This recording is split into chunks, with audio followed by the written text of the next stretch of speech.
दोस्तों आपके जानकारी के लिए बता दें कि भोजपुरी के सुपरस्टार ये सभी मिलकर बना रहे हैं नए फिल्म, जिसमें फिल्म में नजर आएगी अक्षरा सिंह, माही मनीषा और अनुपमा यादव।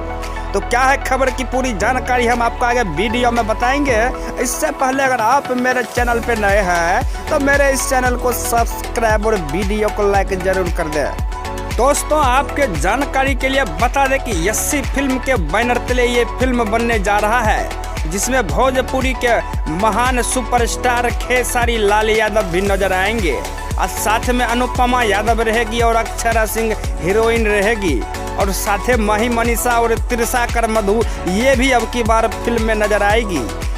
दोस्तों जब से त्रिशाकर मधु वायरल हुआ है तब से उसे एल्बम पे एल्बम काम मिलते जा रहा है और अब की बार पहली बार वायरल गर्ल त्रिशाकर मधु को फिल्म में काम करने का मौका मिला है, वो भी सुपरस्टार खेसारी लाल यादव के साथ और सुपरस्टार अभिनेत्री अक्षरा सिंह के साथ।